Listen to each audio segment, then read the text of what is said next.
good game for Green Bay. They look impressive. They look like the team to beat right now in their division.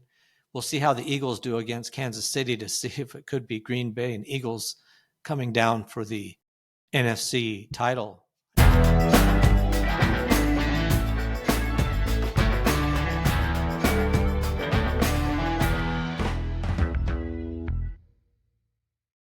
All right, welcome to this episode of Just the Stats NFL, the show that covers the NFL statistical leaders from the all-time greats to the current players leading the NFL. I'm Ernie Jennings, your host, and we're going to continue on looking at the preview of Week 2 games. We've covered half of them, and if you missed it, it was in the previous podcast I did yesterday. I covered I believe, the first 9 or 10 games, and I'm going to pick up with the rest of the games. But before we do that, we will take a look at the Thursday night game between the Washington Commanders and the Green Bay Packers. Now, in this game, I predicted that Green Bay would win, and I did think, though, it would be a close game. And I actually thought if it was in Washington, I would have maybe picked the Commanders. But I did pick Green Bay, but it was not close. Green Bay won this game 27-18, and it wasn't even that close. I think Green Bay seemed to be able to do whatever they wanted on offense, and they definitely controlled Jaden Daniels the entire game. So it was really a rough game for the Commanders, and Green Bay looked as good as they did last week, I thought. So let's take a look at it a little bit here. Looking at the quarterbacks, Jaden Daniels was 24 for 42 with 200 yards and 2 touchdowns.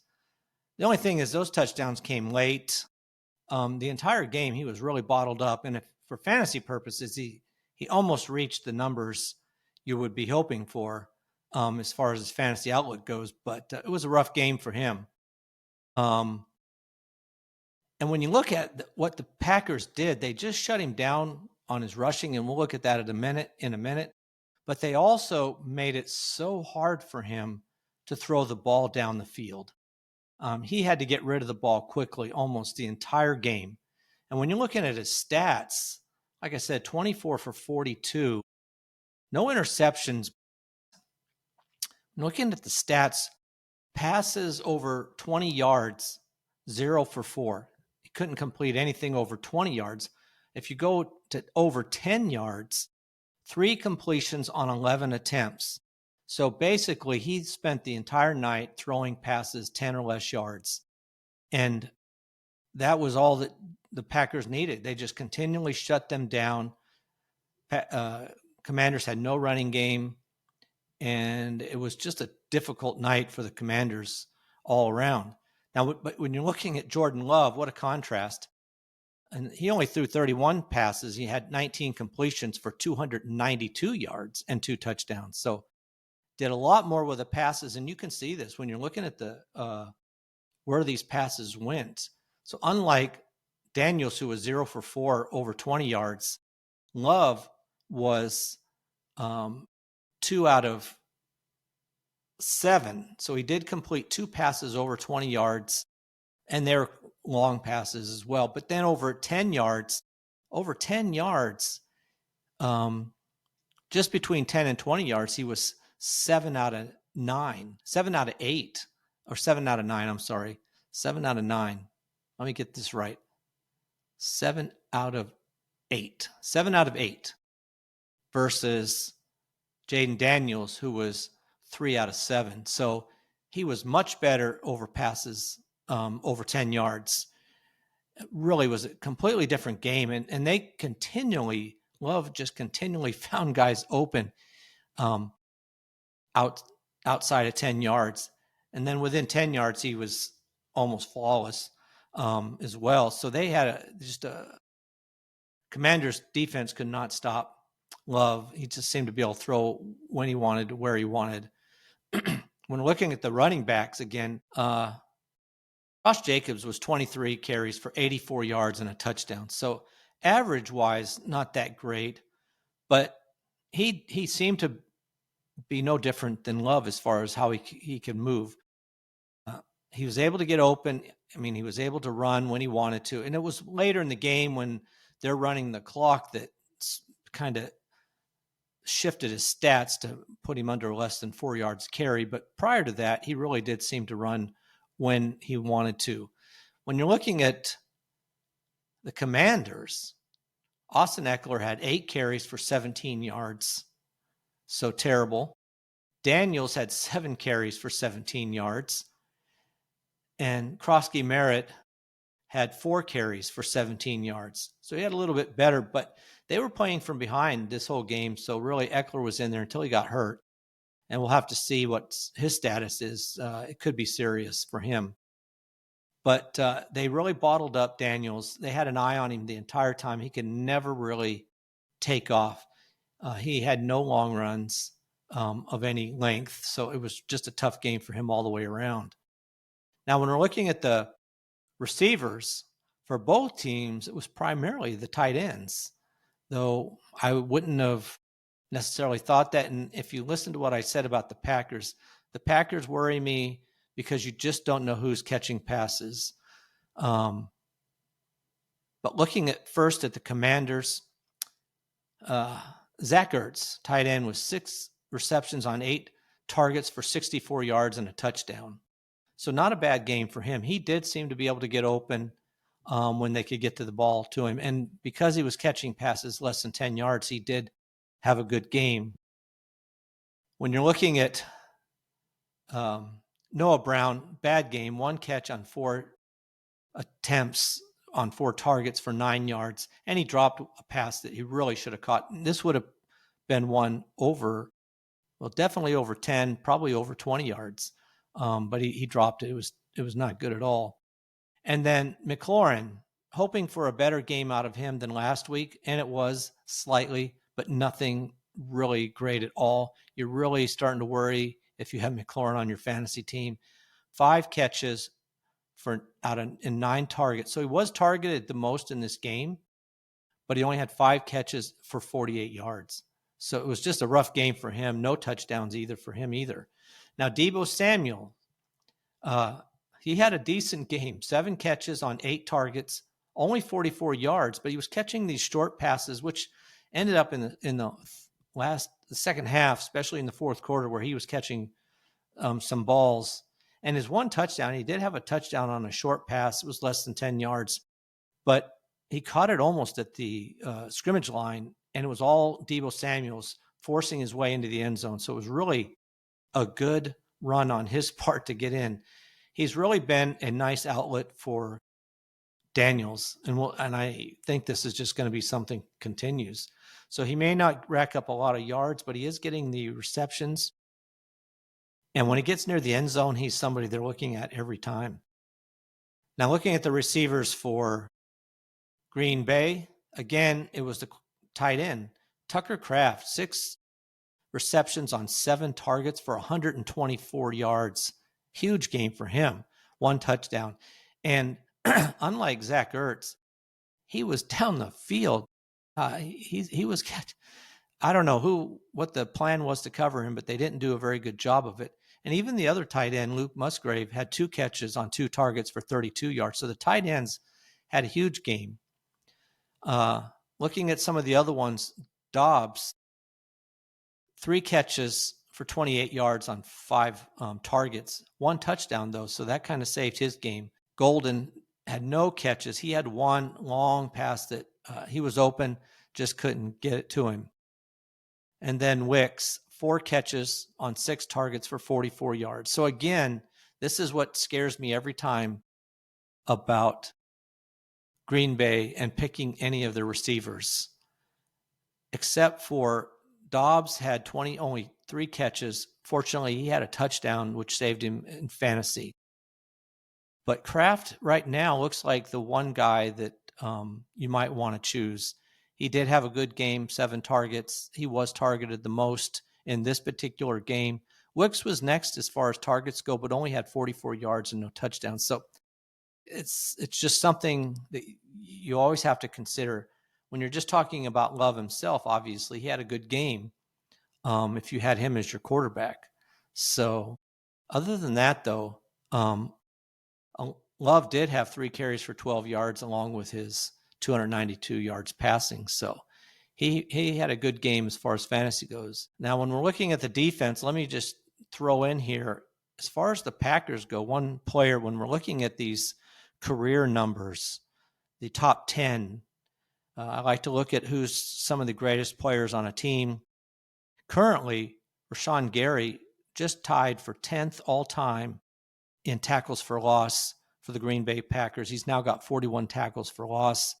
Next up for him is Preston Smith, who was on the team last year, had ended up with 42 tackles for loss. So that's next up for Rashawn Gary as far as moving up into the 9th position overall.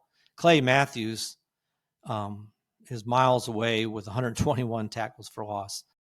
So pretty impressive there. There's really nobody for the Commanders that did anything currently that to talk about as far as career type stats or anything like that.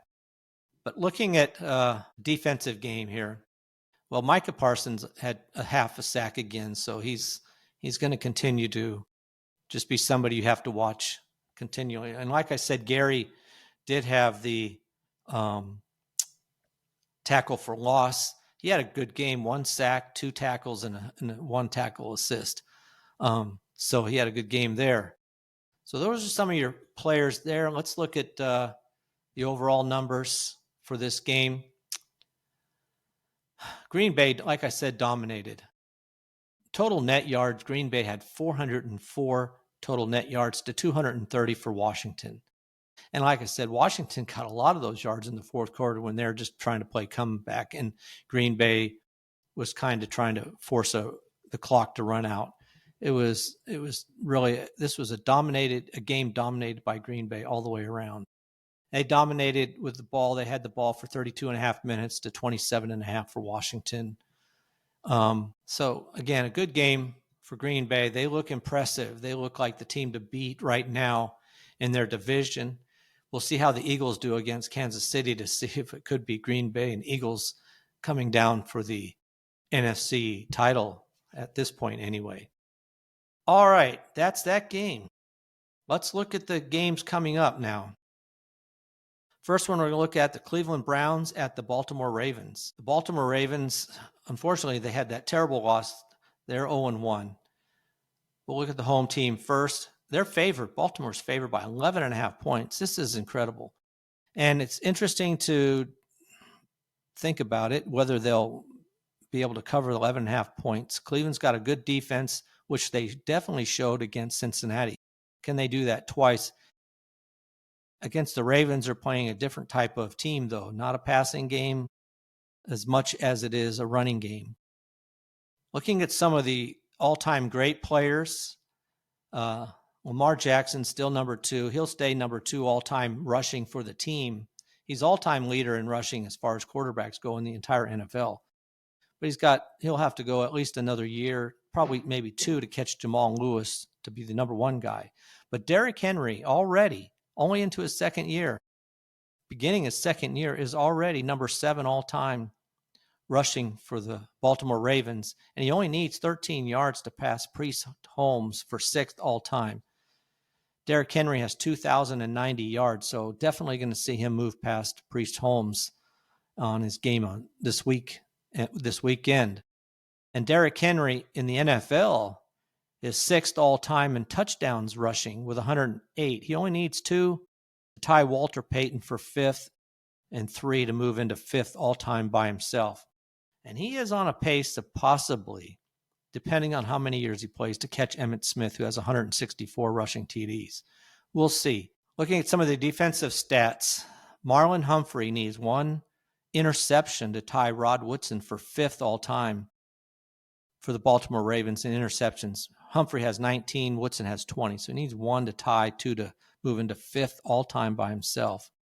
The great Ed Reed had 61 interceptions in his career.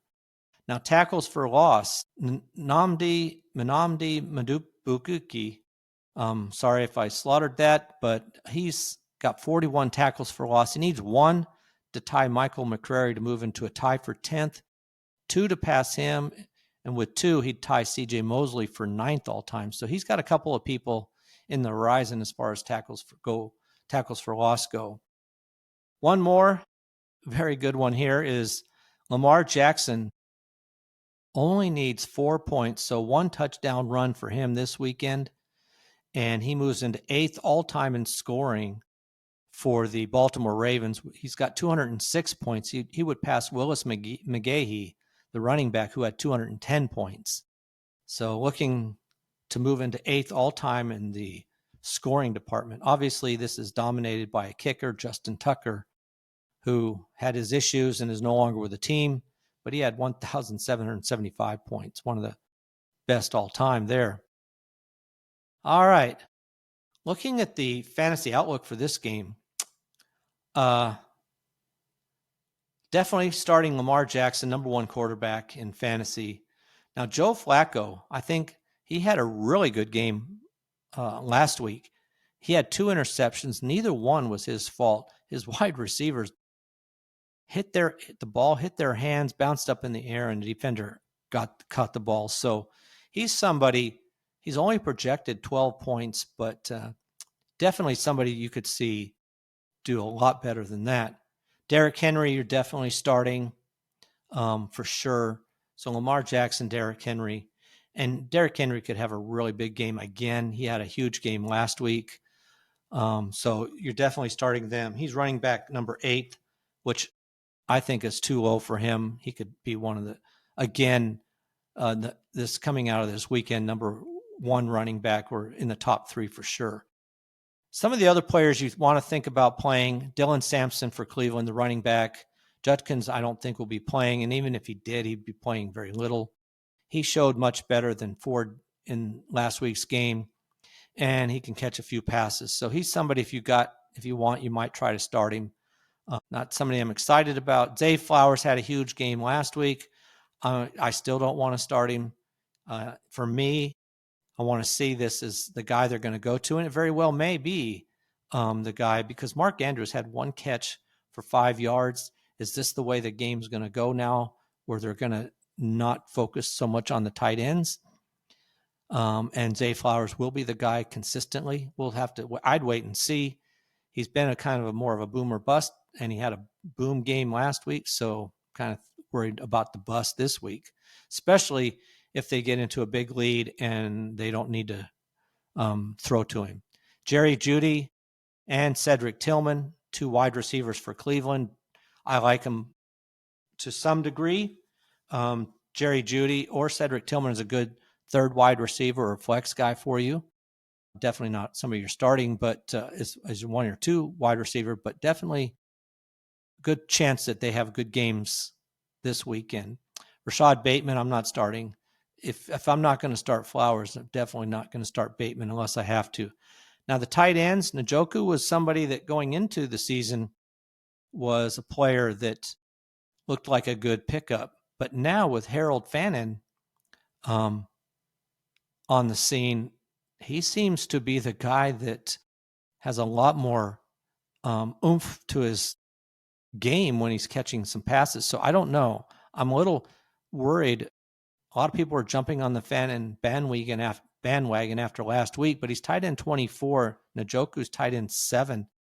I really don't want to play either one at this point unless I see that Fannin is the guy they're going to start switching and going to more than Njoku. For all we know, Flacco could pick out Njoku this week, so I don't want to take either one. As far as the defenses go, Ravens defense is number 1. Definitely somebody you might want to play against the Browns, though Flacco is a good quarterback.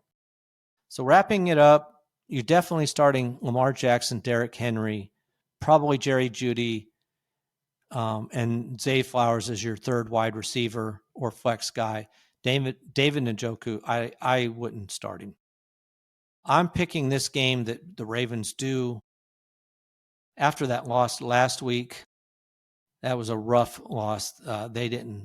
They should not have lost that game. I'm picking the Ravens to cover the spread and win the game 27-10. I think they'll dominate. Next game, game 11, or for me, Carolina Panthers at Arizona Cardinals. The Panthers lead this series 15-6. So They pretty well dominated this, but Arizona Cardinals are favored by 6.5. That's quite a surprise. That's a big margin for the Arizona Cardinals, I should say. They are 1-0, though. Now, looking at some of their all-time numbers, a -1, Kyler Murray. Now, he was this way last week, too, so he had no interceptions last week. But right now, he's just behind Kurt Warner. Kyler Murray's thrown 57 interceptions in his career with the Cardinals. Kurt Warner had 59, so who's 7th place right now. So he's looking at Kurt Warner as the guy he's going to pass as far as interceptions go. In the running department, James Conner is 4th all-time for the Cardinals in rushing, behind Jim Otis, who played in the 70s. Jim Otis had 3,863 yards. James Conner would have to have a big game because he's got 3,707. So he would have to have 157 yards to pass Jim Otis. Probably not likely, but it is a possibility. Looking at defense, just to say that for the Cardinals, Calais Campbell's their all-time active leader in tackles for loss with 107. And in the NFL, he's number 3 all-time with 187. So he's a great player for them. Looking at the Carolina Panthers as far as all-time players, Chuba Hubbard is moving up the list in rushing yards. He's 6th all-time right now. Deshaun Foster's 5th with 3,336 yards. So Chuba Hubbard needs 105 yards in this game. I think he can do that. He's been one of the better running backs in the last few years, and I think he could have a good game. He would move into 5th all-time for the Carolina Panthers in the rushing department. All right, that's pretty much all as far as those numbers go. Now, looking at the fantasy outlook on this game, Kyler Murray, a lot of talk, but he could have a good game against the Carolina Panthers. I wouldn't. If you have some options, I want to see it. He didn't have as big a game as I was hoping last week, and we'll see if he has a better game this week. Bryce Young, you don't want to start. He just looked okay, but he's not somebody you're going to want to start. I'm definitely going to start James Conner and Chuba Hubbard. They're both right there together. James Conner is running back 11. Hubbard's running back 13. So they're both really good running backs. Whether they're your first running back, probably often they're more like your second running back. But they're both I think, going to have good games. Now, Trey Benson's somebody you might want to stash on your bench right now to see how much of the carries he's going to take away from Conner. That's the only question mark with Conner, but this was said last year. But I think Conner will have a good game and throw in a touchdown in that. Now, when it comes to the wide receivers, Marvin Harrison, I think he looked better. And if this would help Kyler Murray as much as Marvin Harrison, but Marvin Harrison is getting open and Kyler Murray is not getting him the ball enough. So we'll see if that changes, if they can watch the film and Murray can see that this guy, Marvin Harrison, he looked good, better than I thought he did last year. And he does, regardless of anything you might say, Marvin Harrison seems to be able to find the end zone when they get near there. So I'm starting him at least as my second wide receiver. He's wide receiver 21. And for Carolina, Tetairoa McMillan is wide receiver 29.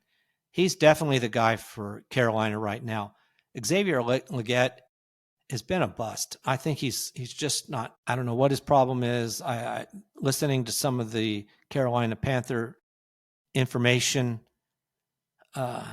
he doesn't seem to have his head in the game is the problem. And so if you're the quarterback, Bryce Young, you're going to lean on McMillan. And so I expect him to have a decent game. And I would definitely, and I know he's a rookie, but I'd definitely be starting him in my lineup if you have the room for him as at least your second receiver, if not just a flex guy.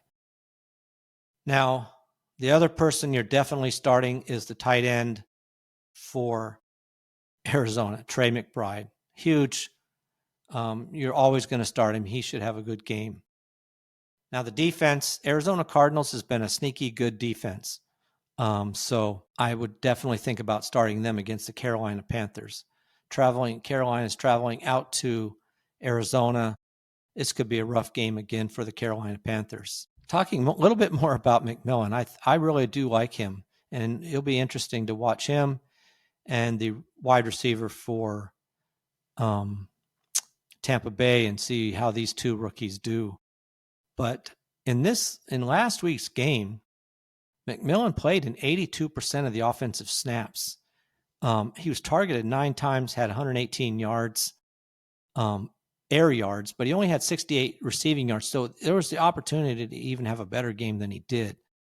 So, I'm really looking at that connection between Bryce Young and Millen to continue to grow. I just think he's going to be the guy that he's going to be thrown to all the time. So, his target share was 27%. That's actually very good, and I think it's going to be higher than that.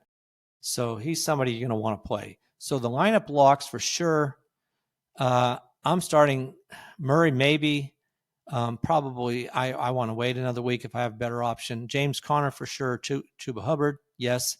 Tedero McMillan, yes. Marvin Harrison, yes. And Trey McBride, definitely. And I do think the Arizona Cardinals are going to dominate in this game and win 26-13. Next game, Denver Broncos at the Indianapolis Colts. This series is tied 15-15. So this will be a game to see who ends up leading the series going into the following years. Broncos are favored by only 1.5 points, but it is in Indianapolis, so that says something that they're favored.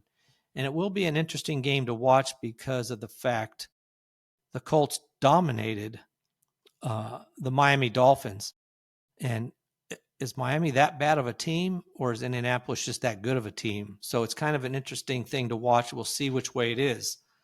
And Denver obviously has a good team. Looking at some of the all-time greats, Michael Pittman has number 7 all-time in receptions for the Indianapolis Colts now. He's tied for 6th, actually, with 411. He won't catch probably Dallas Clark this week, who has 427 receptions for 5th all-time. But Michael Pittman, that's his next target. And he should catch him, whether it won't be this week, but next week or the week after, and he'll move into 5th. So he's moving up the list all time. Long way from Marvin Harrison, who had 1,102 receptions. Now, looking at this defense, this is a young and incredible defense here when it comes to tackles for loss. You have a lot of players who are within close to the top 10. So that's pretty interesting. Some teams you don't have anybody or maybe one guy. Here you have several players who are pushing their way up into the top 10. Now, granted, it's all in the bottom half of the top 10, but still they are there. And that includes Grover Stewart, Kenny Moore, and then Kwity Paye and Tyquan Lewis. So we'll be watching all of them as they push their way. Paye and Lewis need to have – Paye is already tied for 10th, and Lewis has a few more to go to make it into the top 10. But Paye just needs 1 to tie for 9th all-time for the Colts and 2 to move into 9th by himself. So the other players – but we'll be watching them all year as they keep pushing up this list into the top 5 even. All right, looking at the Denver Broncos. The Denver Broncos. Sean Payton, with his win last week, tied Vic Fangio for 8th all-time in wins with 19. Next up for him is Lou Saban, who's 7th with 20 wins. So only needs another win this game here this weekend, and he moves into a tie for 7th. So he's got his way moving up the list. He won't catch Mike Shanahan probably ever, who had 138 wins. Looking at Cortland Sutton is another guy we're going to be watching. He moved into the top 10 last week in yards receiving, and now is number 10 by himself. And next up for him is Haven Moses, who played in the 70s and early 80s. Haven Moses has 5,450 yards receiving. Cortland Sutton has 5,401. So he only needs 50 yards to pass Moses to move into 9th all by himself. And then on defense, Nick Bonito is tied now with Champ Bailey with 32 tackles for loss. 1 now to tie Bradley Chubb to move into 9th, 2 to tie Shelby Harris to move into a tie for 8th. So we'll be watching to see if he can get 1 or 2 and continue to move up the list. Never going to probably catch, unless Von Miller, who has 142 tackles for loss for Denver. All right, those are some of your players we'll be watching. Several players, for each team. Benito on defense for Denver, Cortland Sutton, the wide receiver, and then several of the defenders for the Colts, as well as Michael Pittman, another wide receiver. We'll be watching him as far as his receptions go. All right, looking at the fantasy outlook in this game, Bo Nix did not have a good game, and I wouldn't start him. I know he's been kind of popular, and I've been watching him too. I think he will be a good quarterback as long as he really gets a hang of the Peyton offense. I think he will be good, but this is not the I don't trust him at this point in time. We'll see how it goes. Daniel Jones should definitely not starting, even though he had a really good game last week, and he has the ability to run with the ball, but he's playing against Denver, and I wouldn't start most quarterbacks against Denver if you can help it, unless they're one of the elite guys. Jonathan Taylor, I don't know if he's going to meet his projected points. He's running back 16. They're going to try to give him the ball, and he's too good of a player to bench, so you're going to start him and just hope that he can break something, or he's down near the end zone and can get a touchdown. For Denver, I don't want to start anybody. I want to start Harvey, but until Dobbins is not the lead running back, I'm not comfortable. I don't think Dobbins is any better than late second pick. If you got somebody better, I wouldn't even have him as your second running back. Right now he's running back 30. That's about right. I'd definitely be looking for somebody better. You just don't know right now how much time he's going to share with Harvey.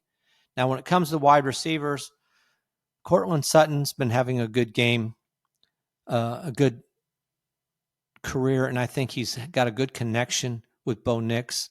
He's a little shaky for me, but he may be somebody you'd want to start. Right now, he's wide receiver 24. Michael Pittman, I think, if it was any other team other than Denver, I'd say start him. He's wide receiver 41. I think that's too low for him, except in this game. So I'd wait one more week before I really want to put him in. But I do think he's going to be the guy that Jones goes to on a regular basis. So if you want to take a chance, but when you're playing against Denver, it's just their defense dominates on the receivers, and it makes it hard to start any of them. The same goes for the tight ends. Now, if I had to start anybody for the Colts, it's probably Tyler Warren. He's number 6 tight end, because I think that Jones will be wanting to get rid of the ball quickly, and Warren could be the guy he goes to. Ingram, I don't know. We'll have to see how badly he's hurt, but he didn't produce as well as I thought he might. Now, you might want to start the Broncos defense. It's a 4th-ranked defense. Even the Colts, we'll see, against Denver. I want to see how this offense for Denver goes, but right now, I don't know if you'd want to start either one necessarily, but if I did, I'd start Denver's. The players I'm going to start regardless, Jonathan Taylor. I know it's a tough game, but I'm going to start him. Cortland Sutton and Tyler Warren. I think Tyler Warren's going to be a good tight end. All right. Looking at what I think overall, I think the Broncos end up winning this game despite it being in Indianapolis, 24-21. Next game, Philadelphia Eagles at Kansas City Chiefs. This is a big game, rematch of the Super Bowl. And interestingly, as far as their regular season series goes, they're tied at 6 apiece. So going to break that as well. Now, the Chiefs, to me, unbelievably are favored by 1. I guess because it's Kansas City, it's in Kansas City, and Kansas City has Mahomes. But we'll look at that. Kansas City's 0-1 right now. As far as Kansas City, there's really nobody career-wise we're looking at the moment. Mostly because Mahomes owns all the records as far as quarterback goes, and Kelsey owns all the records as far as receiving goes. So we're looking for some other things at this point in time. Looking at the Eagles, Dallas Goedert, tight end for that team, needs 7 catches, but he may not play, so we'll have to see on that. But he can move into tie for 9th all time in receptions for the Philadelphia Eagles. And that's really it for this game. Now, when it comes to the game and fantasy, Jalen Hurts, you're starting for sure.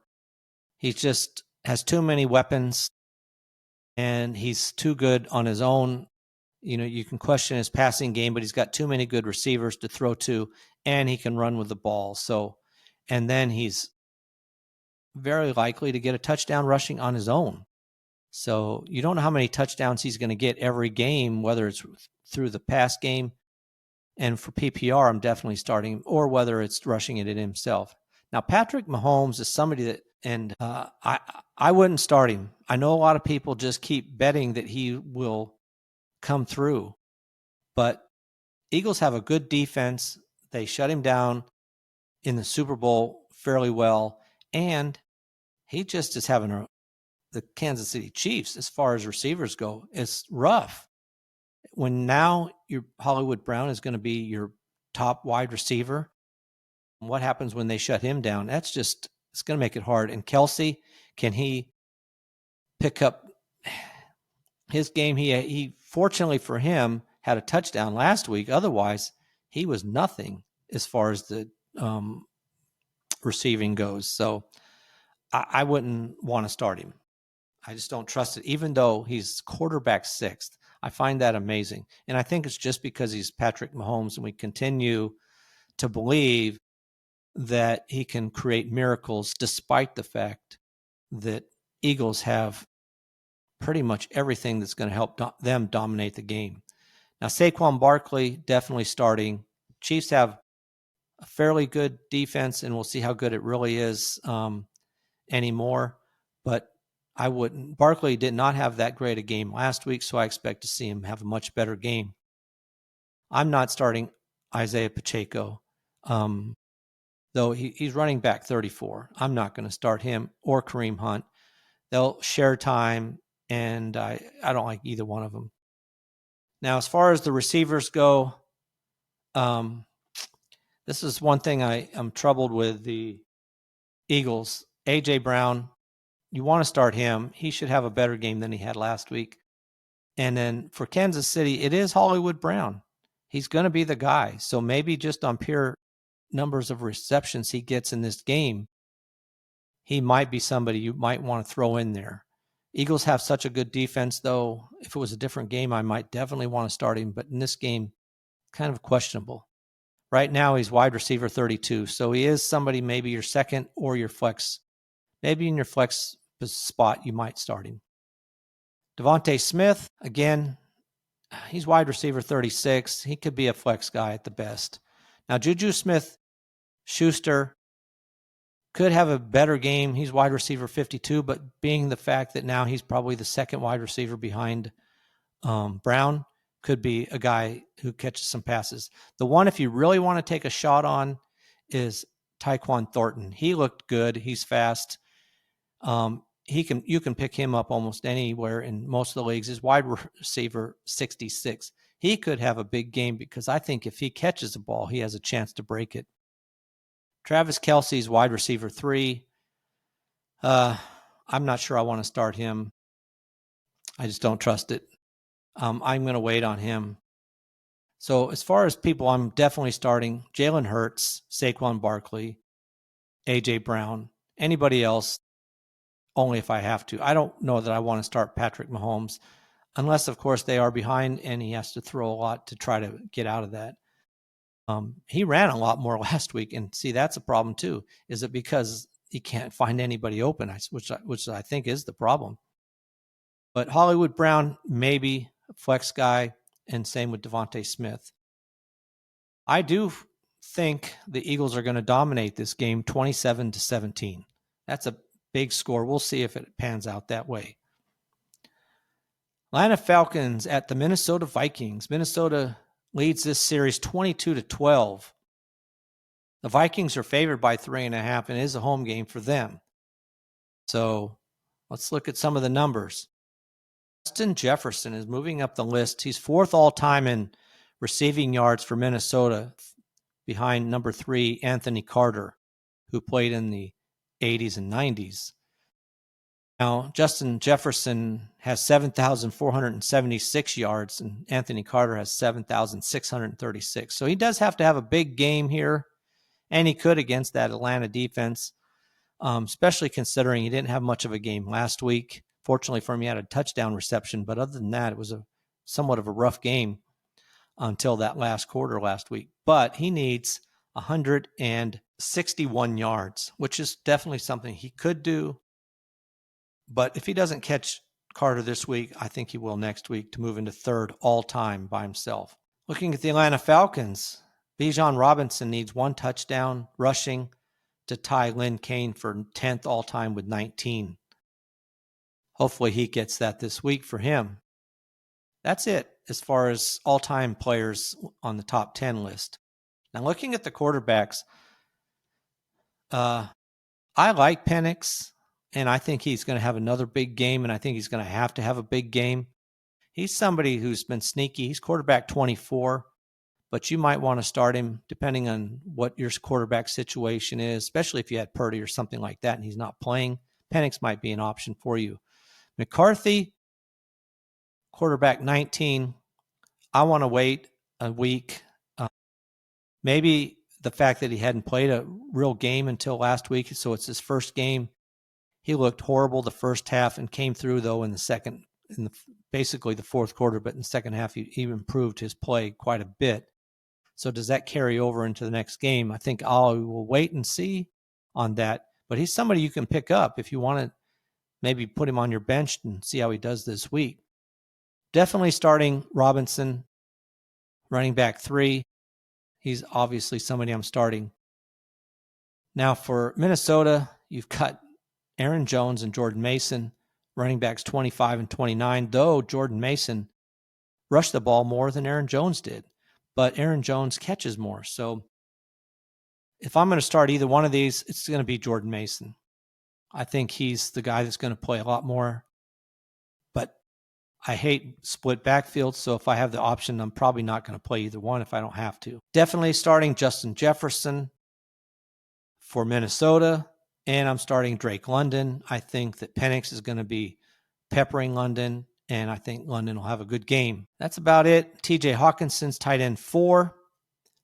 Probably, I don't know. May start him, especially right now, I guess, when the receiving core is a little depleted for the Minnesota, when you have your other wide receivers, Thielen, Hawkinson could have a good game. And for Kyle Pitts for Atlanta, we'll see how he goes. Like I said before, Penix has really been building him up. They are throwing him the ball instead of down the field. They're throwing him the ball in shorter passes and then giving him the option to run, which is a lot better for Kyle Pitts. So he could actually, in PPR, have a pretty decent game. And I do think that Atlanta will be trying to keep up with Minnesota in this game. So Kyle Pitts would be an option as well. So for sure, I'm starting Robinson, Justin Jefferson, Drake London, and I probably would start, even if I had the options, Pitts over Hawkinson. But either way, Hawkinson should have a good game as well. And I am looking for the Vikings to win this game, but in a high-scoring game, 32-27. All right, next game, Tampa Bay Buccaneers at the Houston Texans. Houston leads this series 5-1. Houston is favored by 2.5 points. So interesting there. It is at Houston, so that probably explains most of the reason they're favored.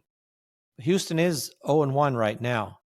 And looking at some of the players, Nico Collins is 7th all-time in receptions behind Brandon Cooks. Nico Collins has 221 receptions. Cooks has 228. So Nico Collins needs 7 catches in this game. And I think he can get it if Stroud can get him the ball, because I think they're going to have to keep up with Tampa Bay, even though I do believe Houston has a good defense. Looking on the defense, Derek Stingley had a good game last week, but no interceptions. But he needs 1 interception to tie Andre Hall, 4th all-time in interceptions for the Houston Texans, with only 12. Stingley has 11, and Hall has 12.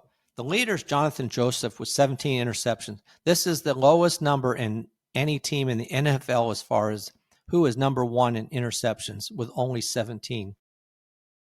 So one team, and I always talk about this, that the interception record for each team or in the career-wise is extremely hard to break because you don't see defenders having as many interceptions year after year that you saw in the past. But this is one team where it's possible when the leader only has 17. So we'll see how currently Derek Stingley does. Looking at the Tampa Bay Buccaneers, Baker Mayfield is making his move on this team. He passed Trent Dilfer all-time in touchdown passes last week to move into 6 by himself, and now next up for him is Doug Williams. Doug Williams is 5th with 73 touchdown passes. Baker Mayfield has 72. So 1 to tie, 2 to pass Doug Williams to move into 5th all by himself. Jameson Winston, number 1 with 121 touchdown passes. So give Baker Mayfield 3-4 years, and I think he has a chance. Looking at one other stat here, a couple other stats. Lavonte David needs 1 tackle for loss to tie 3 players for 6th all-time in the NFL. So he would tie Von Miller as well, who's already tied for 6th. But Lavonte David has 170 tackles for loss. He needs 1 to move into a tie for 6th all-time in the NFL. Great player. And then finally, Mike Evans is already the lead. One of those few teams where somebody other than a kicker is the all-time leading scorer for the team. But Mike Evans has 644 points. That's the all-time lead. Now, currently, Chase McLaughlin, the kicker for the team, is 10th all-time with 269 points. He needs 7 points to tie James Wilder for 9th, running back there, and then 8 to move into a lead all by himself for 9th all-time. So give him a few years if he can continue to be a good kicker, and he could catch Mike Evans at some point. This is a close game. We'll see, because it is in Houston, so we'll see. Looking at the quarterbacks, Baker Mayfield, do you want to start him? I like Baker Mayfield. I like starting him, and I love the wide receiver. So somebody I'm thinking about starting. He's quarterback number 10. Stroud is quarterback 17. I don't want to start Stroud. He gets sacked too much, and I just don't trust him. Looking at the running backs, Bucky Irving, I'm going to start. He's running back 12. I think he'll have a decent game, and Stroud may dump some passes off to him, which would be very helpful for Bucky Irving and PPR. Nick Chubb, I'm not starting Nick Chubb. He's running back 32. He could have a decent game if Houston gets into the lead and they can just run the ball. He didn't look half bad, but if they're behind, he's not even going to be on the field much because he just doesn't catch passes. So I don't want to play him unless somehow I have to. Looking at the wide receivers, you're definitely going to start Nico Collins. And whereas I don't want to start Stroud, I do feel like at least he can hit Nico Collins enough times that Nico Collins can have a good game and live up to his wide receiver 7 status. Now, Mike Evans is wide receiver 20, and Emeka Egbuka is wide receiver 23. If I have my choice, I'm sticking with Egbuka. I like Evans. He does catch a lot of touchdown passes. But to me, Egbuka was very impressive, and I think that I can see why Baker Mayfield may throw the ball his way as often as he can.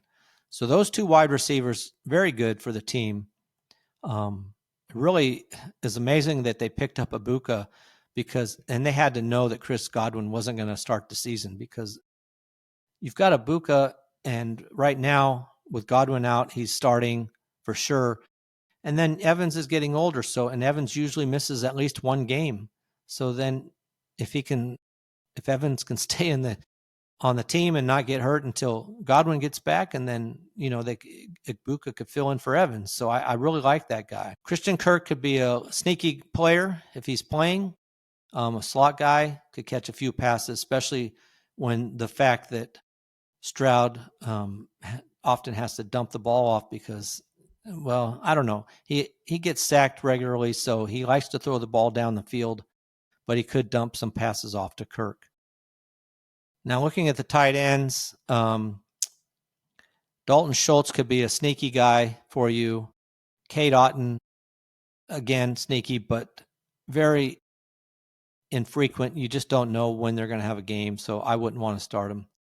Probably not going to start either defense, even though the Buccaneers might be one you think about, just because they have the opportunity to get to Stroud. So for people, I'm definitely starting Bucky Irving, Nico Collins, Mike Evans, and Emeka Egbuka, and I would start Baker Mayfield as well if I have him. I think he should have a good game. And despite the game being in Houston, I'm picking the Buccaneers to win this 21-17.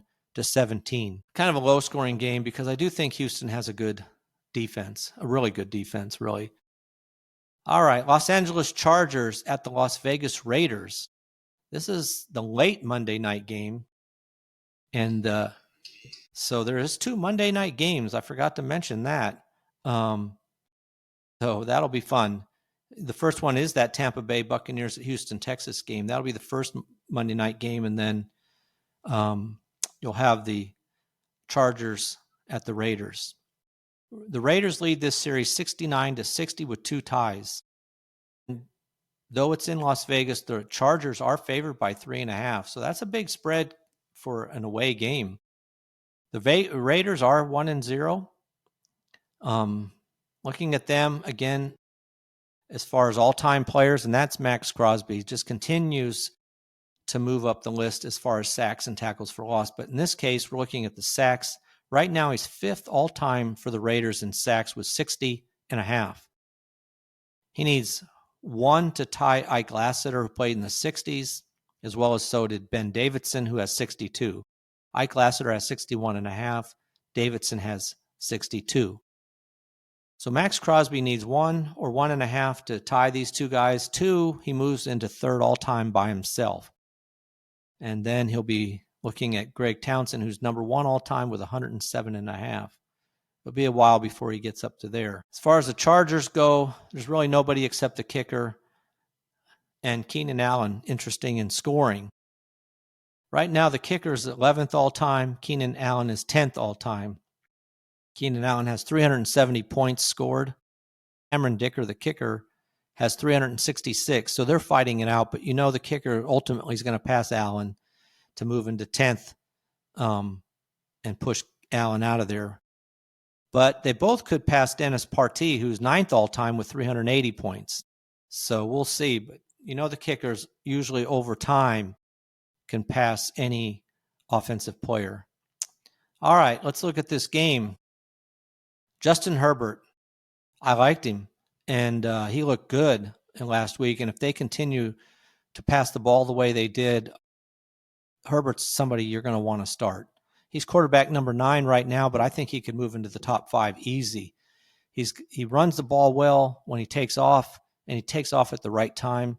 So he's somebody that I did not put up here to begin the season because I worry too much that the Chargers run the ball and just that's all they want to do. But Herbert looked so good last week against the Chiefs.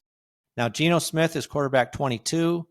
He had a big game passing last week, and I think this could be something you see every week. So he's somebody I wouldn't feel bad about starting. Chargers do have a good defense, but I think they'll be playing from behind. I'm talking about the Raiders. So he's somebody you might think about starting. And again, like I said, if your quarterback's out like Purdy, you might want to start Smith. Looking at the running backs, definitely starting Ashton Genty. Didn't really have that great of a game last week, but it was his first game, and he's running back number 10. I definitely am starting him.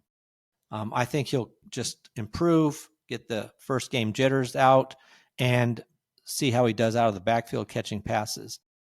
Now for the Chargers, Omarion Hampton, really good running back as well. 2 rookie running backs here. He's running back 15. He's somebody, not my starting. I'm definitely not starting him in the same fashion like my number one running back, but maybe my number two guy, I wouldn't mind starting him. Looking at the wide receivers, here's a problem. Ladd McConkey was picked much earlier than some of these other guys, and he's a good player, but Herbert really spread the ball around. So you have McConkey, Allen, and Johnston. Johnston had a lot of yards. Keenan Allen had a lot of important receptions at key moments and a touchdown pass. So I'm a little reluctant to start any one of these receivers just out of the fear of I don't know which one is going to produce ultimately. So maybe any one of them could be your flex player at best, I think. Now for the Raiders, Jacoby Myers is somebody you might think about starting. He's wide receiver 19, but he does not have the competition that McConkey has as far as receiving goes, except, of course, for Bowers. So he's somebody I would definitely think about starting, especially if they fall behind and they need to throw the ball. And Geno Smith is not afraid to throw this ball down the field, and that's great for Jacoby Myers. Looking at the tight ends, you're definitely starting Brock Bowers. You just pencil him in every week, no matter who they're playing against. So the lineup looks like this as far as who I'm going to definitely start, and that's Ashton Genty, Evan Hampton as my second running back. Jacoby Myers, I'll definitely start as my second wide receiver or flex guy. And then maybe Ladd McConkey as a flex guy, and definitely starting Brock Bowers.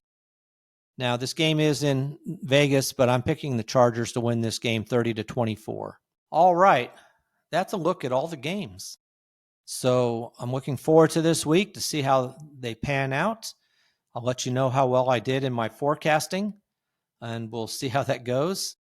But I'll be back on Monday. Enjoy watching the games. On Monday, I'll give my post-game look at the games. So please like and subscribe to this podcast. You can do that in all your podcast outlets. Also on YouTube at Just the Stats NFL. You can email me at justthestatsnfl@gmail.com if you have any comments. Appreciate that.